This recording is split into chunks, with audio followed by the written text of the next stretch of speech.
प्रौढ प्रताप पुरंदर, क्षत्रिय कुलावतंस, सिंहासनाधीश्वर, महाराजाधिराज योगीराज, श्रीमंत श्री छत्रपती शिवाजी महाराज की जय। आज शेकडो वर्षे उलटून गेली तरीही शिवाजी महाराज हे नाव ऐकताच आपल्या अंगावर रोमांच उभे राहतात आणि रक्त सळसळू लागते।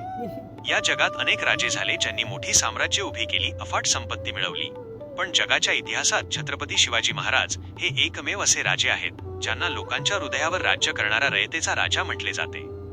आज आपण जाणून घेणार आहोत की शिवराय नक्की इतके श्रेष्ठ का होते आणि आजही त्यांचे नाव एवढ्या आदराने का घेतले जाते। महाराजांच्या श्रेष्ठतेचे सर्वात मोठे कारण म्हणजे त्यांनी स्वतःच्या स्वार्थासाठी किंवा विलासासाठी नाही तर हिंदवी स्वराज्याची स्थापना केली। स्वराज्य म्हणजेच रयतेचे, सर्वसामान्यांचे राज्य। त्यांच्या राज्यात जात पात किंवा धर्माच्या आधारावर कधीही भेदभाव झाला नाही। मुस्लिम असो वा हिंदू, जो स्वराज्याशी प्रामाणिक राहिला त्याला महाराजांनी आपल्या काळजात जागा दिली।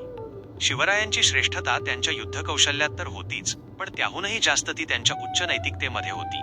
त्या काळात युद्धाच्या वेळी शत्रूच्या महिलांवर अत्याचार करणे हे सामान्य मानले जायचे, पण शिवरायांचा कडक नियम होता की युद्धात महिला, मुले आणि वृद्धांना अजिबात हात लावायचा नाही। जेव्हा कल्याणच्या सुभेदाराच्या सुनेला कैद करून आणले गेले तेव्हा तिचे सौंदर्य पाहून महाराज डगमगले नाहीत, उलट त्यांनी तिला साडी चोळी देऊन सन्मानाने तिच्या घरी पाठवले आणि म्हणाले, अशीच अमुची माता असती सुंदर रूपवती, आम्हीही सुंदर झालो असतो राजे छत्रपती। ही संवेदनशीलता आणि हा आदर महाराजांना जगात सर्वात श्रेष्ठ बनवतो। युद्धनीतीचा विचार केला तर महाराज अजोड होते।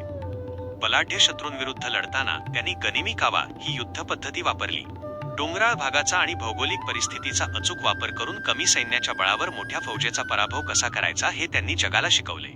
केवळ जमिनीवरच नव्हे तर समुद्रावरही शत्रूला रोखण्यासाठी त्यांनी स्वतःचे आरमार उभे केले, म्हणूनच त्यांना भारतीय नौदलाचे जनक मानले जाते। एक राजा म्हणून त्यांचे व्यवस्थापन आणि प्रशासकीय शिस्त अतिशय कडक होती।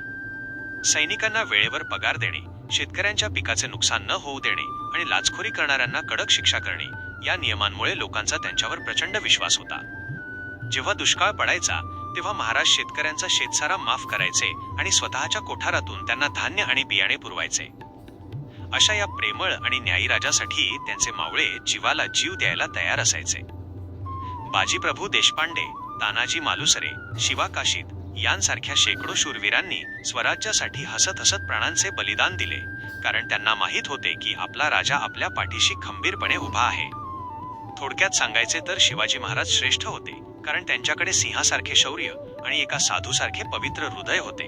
ते केवळ इतिहासाचे एक पान नाहीत तर आपल्या प्रत्येकाच्या जगण्याची प्रेरणा आहेत। आजही जगात कुठेही अन्याय झाला की आपल्याला शिवरायांच्या विचारांची आणि त्यांच्या पराक्रमाची आठवण आल्याशिवाय राहत नाही। म्हणूनच शेवटी एवढेच म्हणावेसे वाटते, मरण आले तरी चालेल पण शरण जाणार नाही असा बाणा शिकवून गेले आमचे शिवराय छत्रपती। जय भवानी, जय शिवाजी।